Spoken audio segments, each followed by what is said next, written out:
Annette here. Welcome back to my rug hook and talk show. Okay, it's been a couple of weeks and I've been working, and so today we'll take a look at that, and a big welcome to everyone who's watching and everyone who's rug hooking. This is great. So the fall is here in the Northeast, and it's getting cooler, so I'm still outside, but the rug hooking motivation and inspiration is moving along nice. So I'm sure a lot of you get that feeling as you get closer to the winter months, when you're really just looking forward to getting downstairs or in your little space or in your little living room area that you have for your rug hooking, wherever you rug hook, that it's waiting for you, and you're eager to get to it and start working. So grab a cup of coffee, a cup of tea. I have my rug from Etsy that I had custom made, and so the information is on one of my videos, but please go ahead and ask a question anytime, and I'll shoot you any information that you're looking for. So I think I put some pics up on the blog that all the motifs are done, and the bunnies came out exactly the way I wanted. I changed up the border from what I was thinking. I was going to do a solid border, but I'm just going to quickly pick this up so you can kind of see that I changed it up a little bit. So you see in here, there's a different color pink. It's more brownish pink. It's actually a plaid with a pink dye over it, so it pulls out a little of the brown from the bunny. I thought that might be a little bit interesting. Okay, so there you go. That's a nice close-up of what Mr. Bunny's looking like. Okay. Sorry, I don't want to make you guys dizzy. Okay. Let's see. Okay. Is that better? Okay. Lighting is a little weird around here. Let me see if that helps. Okay, it does. So I'm going to keep that off for now. And a few things I wanted to share with you. Let's see. The first one were these really cool, I kept them intact before I opened them, just because I always tend to cut right over the label and everything. I got these at Walmart. In there, have a little craft section there. I don't go in there often for crafts. I usually head towards Michael's or Joann's, but I was in there the other day, and I went down that aisle to get to another aisle. And these are little tiny, well, they're not super tiny, they're little burlap cutouts of the alphabet, lettering. And actually, it's funny, it's weird, they are in burlap. But when I saw them, I mean, it's for decorating, but I just thought these are great for doing lettering on our rugs for those who letter. To me, they're the perfect size for the kind of rugs that I make. And what's really cool about these is that, let me get to the back. Here we go. They have an adhesive. So you can peel this paper off, and it's sticky. So you can stick them onto your burlap, and they will not move as you are tracing around them. Now, eventually, I'm sure by using them over and over, the stickiness might go away.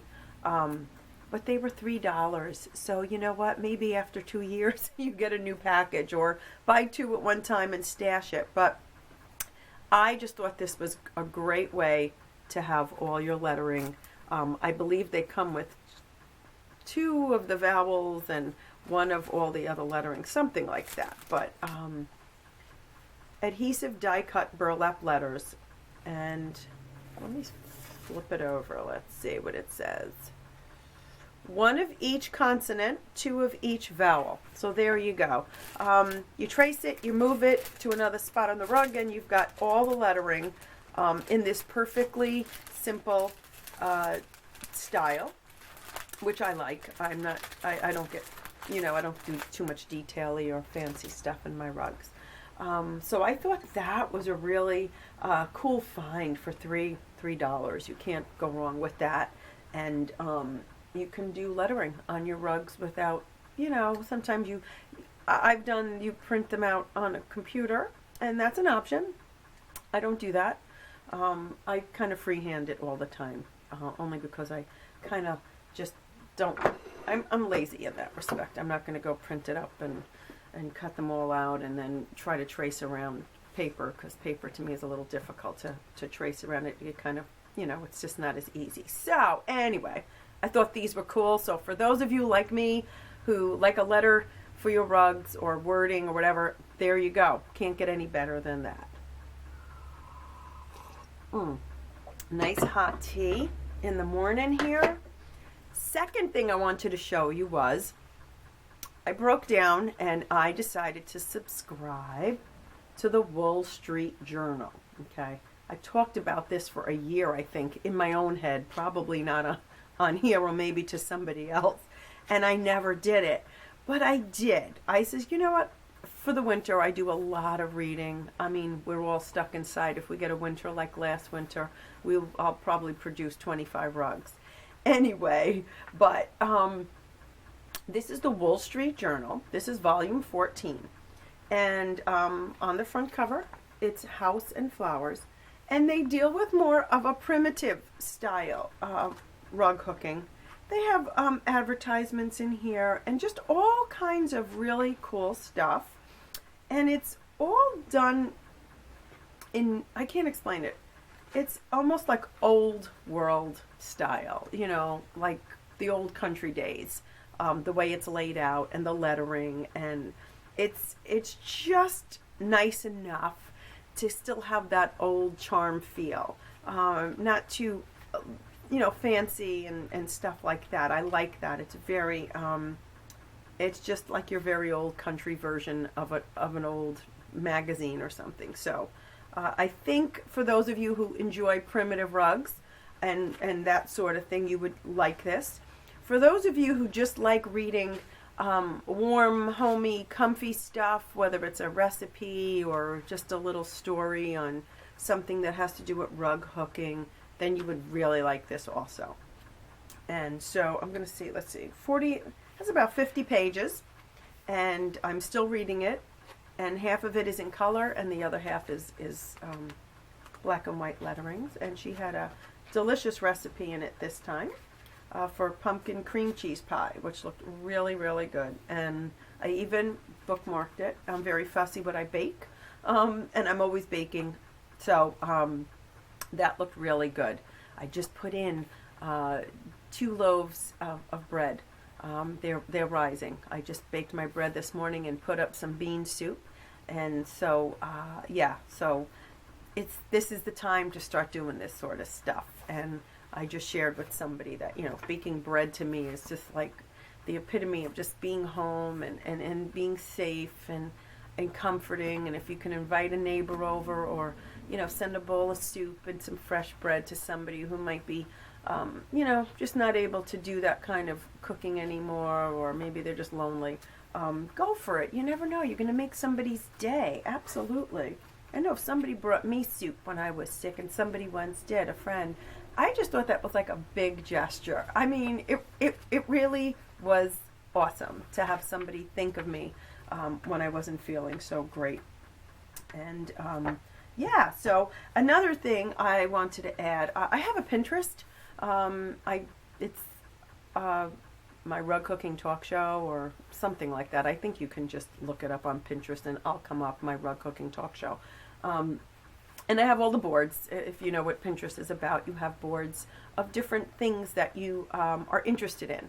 And as you see things on the internet, you can pin them if you're able to and bring it to your board. And so you always have a reference point, which I think is kind of nice, whether it's recipes, something you saw, a blanket, a pattern, that sort of thing. So I've been doing that.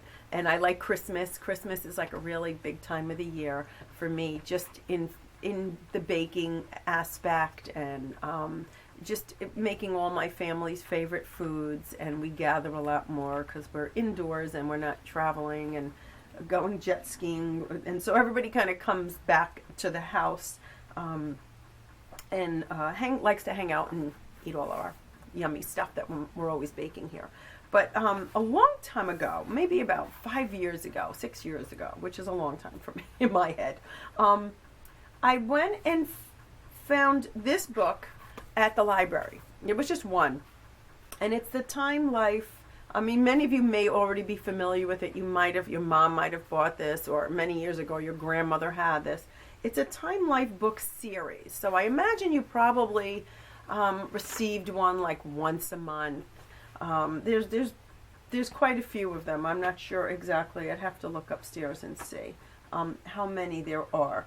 But it's not a Christmas series, but it's a country style home series. So it goes through all the aspects of decorating and being in a country home from all over the world. So it's not just American country, it's German.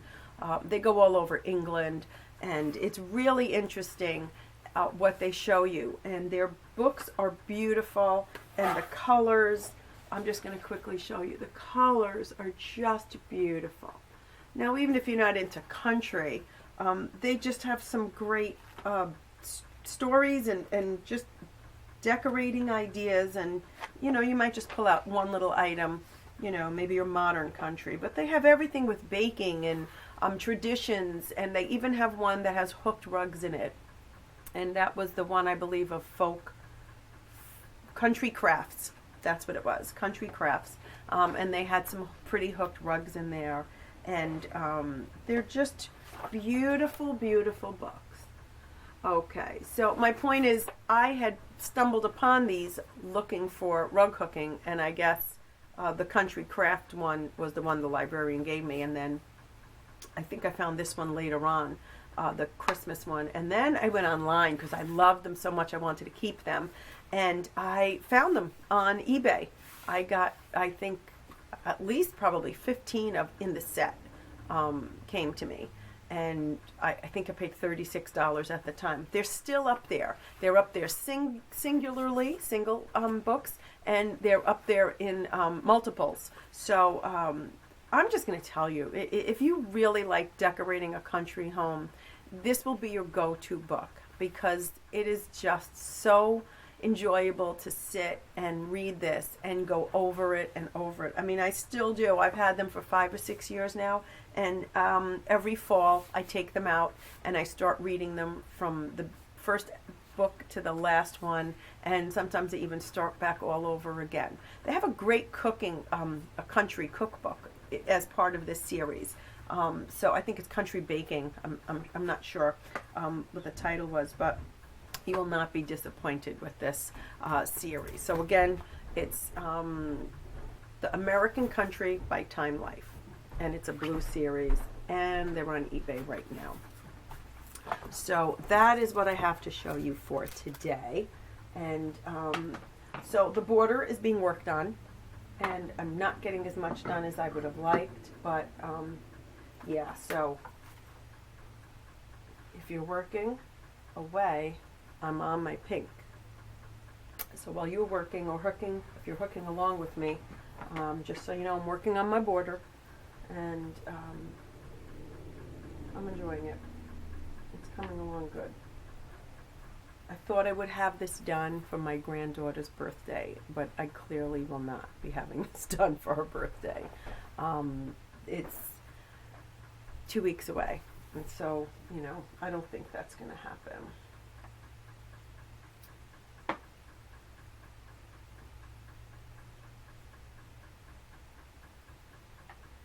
For those of you who are gardening, I'm sure you're probably putting your beds to sleep, so to speak, that little term.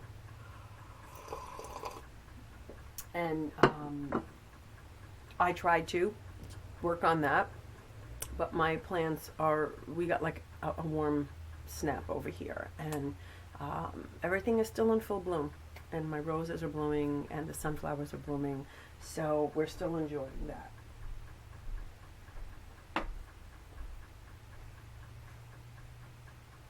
Oh,